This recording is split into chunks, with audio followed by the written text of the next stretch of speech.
All right, I'm going to try to do a quick video. It's quick for me. I'm going to try to do a quick video on weld sequencing. This is actually a topic that we'll get into in later parts when we get into combining all of these. And I've got an example I'll show in this clip of a product that was built last year by a student. But a lot of weld sequencing is more complicated than what I'm really prepared to show here in the school. And I'll go over it in a separate graphic. But for right now, I want to just look at basically sequencing fillet welds and give you some general concepts, at least things to think of. What I have right here in front of me is a basic T-joint. This T-joint is fit square. I spent actually a bit of a time getting it as close to perfect as I could. The tack welds, there's only two of them and they're very small, are on the back side. So the tack welds are going to act as a restraint, at least to a minor degree. But essentially what I would like to do is weld this side just to demonstrate, what we already know, that this won't be square when we're done. This is 3/8 plate. It's just a practice plate, and it's only a foot long. I'm going to demo the basic concepts on much larger assemblies. They're actually a little bit thinner, and they're a lot larger, so that it'll exaggerate the effects that we're going to see here, and also to preserve the material that I have here in the school and save myself some time and money. So I'm going to start off by welding this T-joint. I'm going to run all of these with a 90-degree angle. I'm not going to use a pole. I don't generally drag flux core, and I don't think it's necessary for most welding. And we're going to try to make all the welds roughly the same size. I'm going to shoot for about a 3/16 to 1/4 inch max fillet weld. But this one, we're just going to weld the front side of the plate all by itself, 12 inches of weld. So here we go.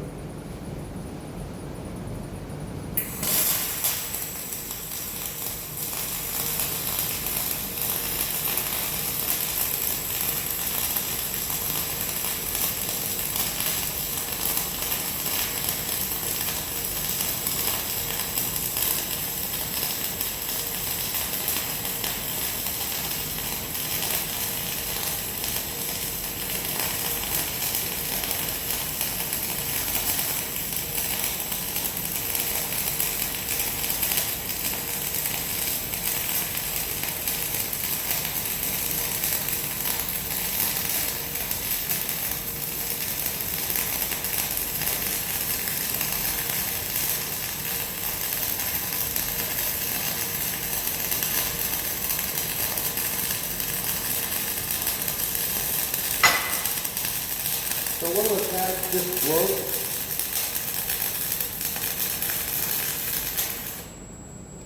You guys hear that? That was one of the tacks breaking. That's a good sign that you're getting some distortion. One of the things I always tell my students is if you're welding a structure, I don't really care about T-joints, practice joints in the booth, but if you're welding a structure, the very second you hear a tack break, you stop and you find the broken tack. And you do whatever you can do to get it realigned or realign it yourself. In order to check this for squareness, I have to check it on the back side because my square will actually hit the weld. So I'm going to set this over on the back side, and I've discovered that already this is 3/32 of an inch, and I'm estimating upwards of 1/8 of an inch out of square.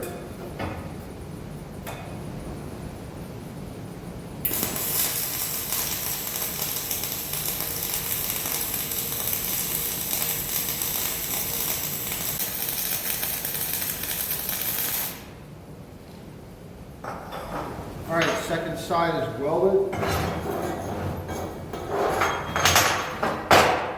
We'll chip the slag off. And I'm going to go ahead and lift the corner of my square up, see if I can't clear this. I'm trying to keep the weld small enough that I can do so.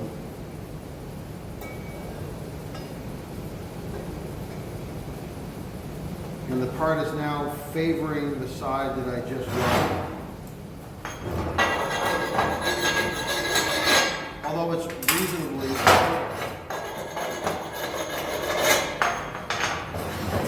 So the question is, why do I care to talk about weld sequencing if I'm only just basically welding the front side and then welding the back side?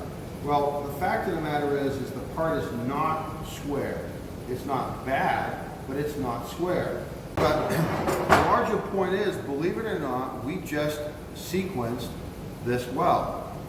If I were to take this and straighten the flange out on the back side so it's perfectly square, and I'll try to do that later, if I were to do that, what I would discover is that this part is actually going to be leaned toward the side where I started. Now, this is 3/8 plate, and I put on a weld that is somewhere between 3/16 and 1/4 of an inch in size.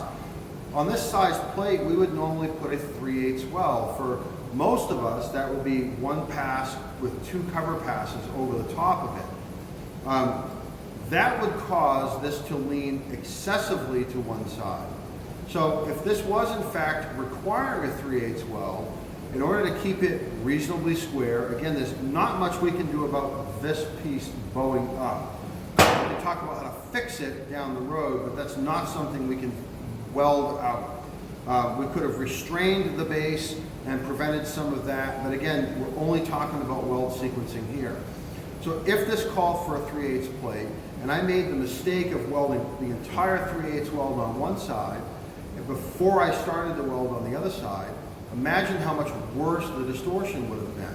As it is now, we broke the tacks on the second side when I welded the first side. It pulled the plate over. This plate is pulled strongly, you know, I mean, I'm going to say 1/8 of an inch is strong. This is pulled strongly towards this side. Okay, it's moved over. I've got a large gap at the bottom if it touches the top. So if in fact you're doing a multi-pass weld and you have to work on both sides of a joint, weld one side, weld the other side, again go back and forth. That is the essence of a simple weld sequence. We're going to take a look at a couple other forms of weld sequence. What I have here is I have a 3/16 thick T-joint assembly. These are 5.5 inches wide. These are substantially larger, and this is going to be harder to keep square. What I'm going to do on this joint is I'm going to do what we call staggered intermittent foot welding. Now this is tacked on both sides. There's tack welds the entire length on both sides of this joint. You can see that maybe in the overhead camera. When I weld this joint up, what I'm going to do is I'm going to weld one side, and then I'm going to weld the other side. Then I'm going to weld the front, and then I'm going to weld the back. Not everything requires 100% weld length. So there are times when it is beneficial to only put down as much weld as required. If this was, non-structural or structural but not heavily loaded, this material might be selected for its stiffness, maybe resistance to bowing, and it doesn't necessarily need a full structural weld all the way around. It could be something like a heat shield or anything else, a fender on a trailer, it doesn't necessarily need to have weld all the way around. So by limiting the amount of weld, which is what a staggered intermittent fillet weld does, we're going to weld about half of the front side, and we're going to weld about half of the back side, and we're going to stagger those welds. So the first weld will pull the plate towards me, the second weld will pull the plate a little bit back towards me, back, so on and so forth. For the purposes of this demo, I'm simply going to lay this out using my mirror as a baseline. If I take my mirror and I run it down the length of the plate, I discover that I can get approximately 6 welds, 6.5 welds, the length of the mirror, and I'm going to use that as a base. So I'm going to lay this out, and I'm going to start some welding.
get this in here.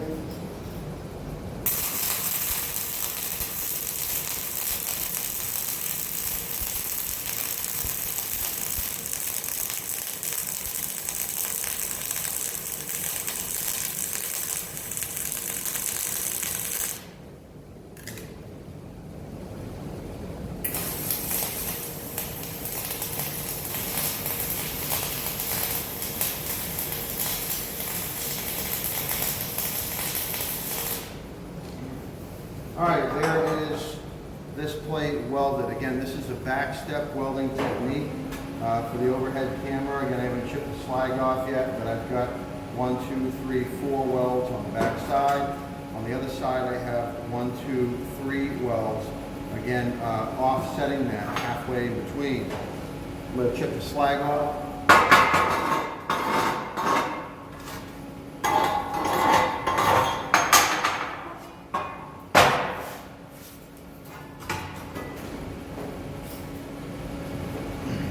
So let's take a peek at this. It's still hot, but again, we're going to inspect it regardless. By backstep welding, I can also get my square in between the two joints.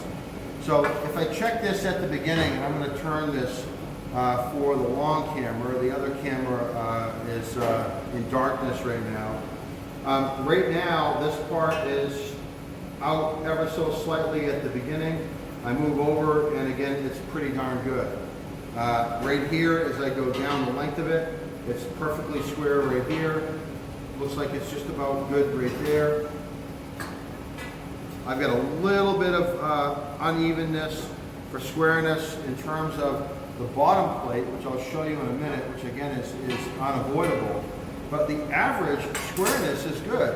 It has a slight little wave to it because the top again is unrestrained. But overall, this doesn't lean to the left or lean to the right. It's still reasonably square. Now, the bottom part, again, you can see in the overhead camera the pattern of welds that are on here. By welding this a bead on the bottom, there is no way to eliminate that distortion. That can be straightened mechanically, or it can be straightened with torches and flames, which is an art in and of itself. I'll do a video later on flame straightening, I hope. But for right now, again, that technique will provide, in all reality, the strength that's probably required of a thin piece of material, and has that side benefit of keeping the part square. Again, staggered intermittent welds as a means of weld sequencing. The next question, of course, is, well, what if we had to have the entire thing welded? What if this wasn't something where I could just weld one half and then the other? Now, again, what do I do? Well, if it only required a fillet weld on one side, try this again. If it only required a single pass fillet weld, and I welded the entire front side and then welded the entire back side, as I showed on the previous thick assembly, that might actually be okay. It wasn't terribly bad. It did pull to the side that we welded first, but again, because the part is relatively large, and a larger part would typically have larger tack welds on it to begin with, I only put 2 little teeny tacks on that part just to demonstrate this concept, okay? But a larger part would have more tacks, which would be more initial restraint. There's not going to be as much restraint on something that is this thin. So again, we can use the basic concept of backstep welding, but we can weld this part going from one side to the other, skipping back and forth as we go. And what I will do here is I'll actually weld 2 of my back steps on the second side, and then 1 on the first side initially. And then after that, I just go back and forth. That way I'm progressing from one end of the plate to the other, but I'm welding both sides as close to simultaneously as I can. Okay, so I'm going to lay this out the same way I laid out the other plate. So what we're going to do here is we're going to weld, again, one short section, and then I'm going to go to the back side, and I'm going to weld, instead of the next section, I'm going to weld the same section, and I'm going to continue past it. And then I'm going to weld 2 sections at a time here and 2 sections at a time here. The effect is I have one section of weld is overlapping, the next section of weld is ahead, pulling the plate slightly this way. Then when we weld the second side, we pull it back, and then we overlap, and again it returns. So it's like a staggered, intermittent, full-length weld. Right? So let's see what that looks like. In this case, again, I'm still going to use the backstep technique because it provides, since we're stopping anyway, why not do it? And the backstep technique is the best friend, really, of any type of staggered intermittent welding. Effectively, we're welding away from the heat all the time. And we're using the previous weld to hold the part in alignment.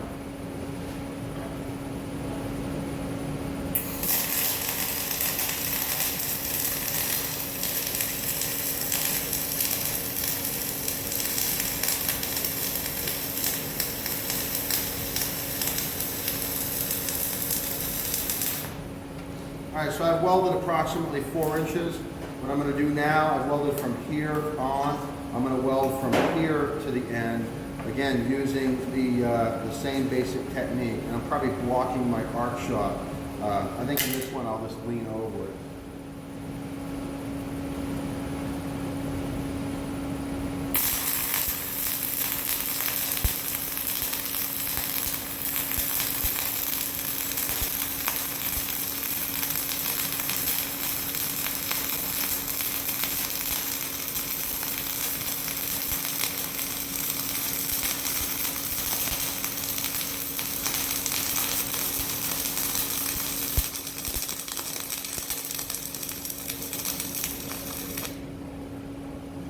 I like using the mirror, folks. It keeps my head out of the smoke. And after welding for years in a naval shipyard, welding with a mirror is just something that's kind of natural. If you want to go to work in a naval yard, BIW, or the construction industry, I would imagine in general, learning to weld with a mirror is essential. And maybe I'll do a video sometime on some of the tricks that maybe can help you speed up the learning curve.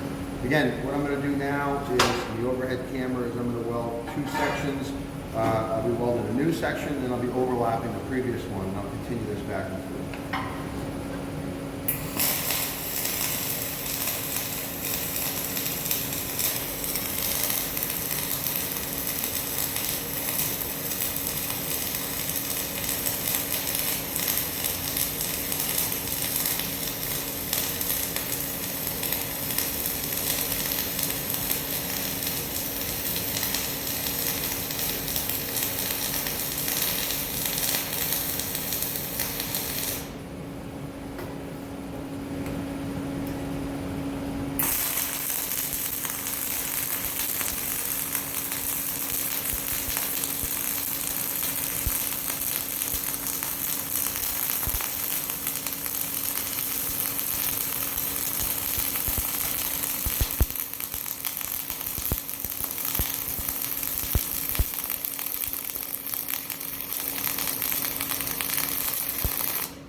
Be sure to chip the slag if you have any off the ends where you're going to weld towards.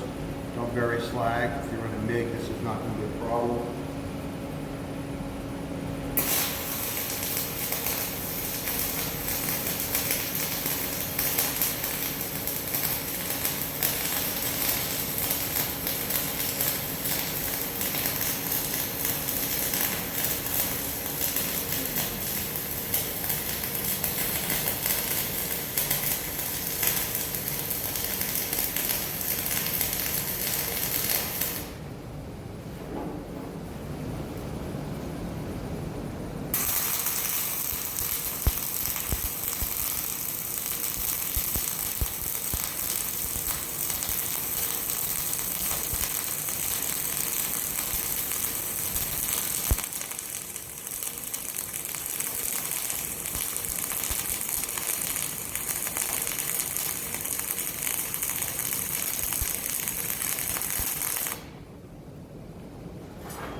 I've welded both sides 100%.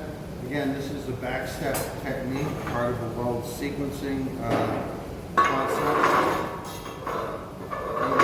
Lightly scrape this slag off. Should come off nice and neat. On these plates, I'm running 052 flux core. I'm running 23.5 volts. Travel speed is appropriate for a 3/16 fillet weld, and I have no idea what the wire feed speed is. It's 250, 240, something like that. We've got a nice pretty weld, and we've welded both sides 100%. So let's check to see how square the part is. Again, this is weld sequencing in order to keep this part square. This piece, using this technique where we're actually allowing us to weld from both sides, and furthermore, we're overlapping the welds to kind of undo the distortion from the first side, is still hot, but it's perfectly square. Again, we could not get that effect by welding this plate completely on one side and then flipping around and welding completely on the opposite side. So again, weld one section, go to the back side, weld two, allowing for overlap, and then from that point forward, you weld two every time until you get to the odd man out at the end. So the layout of this part, again, I will show you, but as you can see, welded on both sides, and on the camera, hopefully you can get a look at this. The part is really nice and square.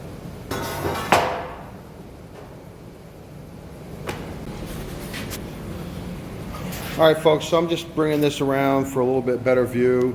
I've got these two parts standing upright, so let's take a look at the staggered fillet welds first. These are welded obviously on both sides. I'm going to bounce back and forth, and even though I'm staggering them, I'm not going to just start at one end and weld directly towards the other. I'm pushing heat out ahead of me that way, and that is going to increase distortion when I only have a single pass. So again, I backstep welded this, and I only welded every other side. I just arbitrarily picked a weld length, and a real product and engineer would determine what that spacing is, but the spacing is uniform nonetheless. In this case right here, I welded, again, you can see one on the right, then two, and again back and forth, 3, 4, 5, 6, and then 7. Again, always welding towards the previous weld, starting at near one end of the plate. The opposite one, we decided, just for the hell of it, that we would want it welded 100% of the length. So how do we deal with that? Well, the process is basically the same. The difference being is I started off by welding a short section. On the opposite side, I welded a double section, meaning I had to back up more, in this case an additional 4 inches. Then again, I weld a double section here, tying the two together, a double section here, tying the two together, another double section, another double section, another double section, bringing me to the end, and then finally I have to make up that half section at the top. These are both examples of weld sequencing, and of course they're also backstep welding, which is essentially a form of weld sequencing.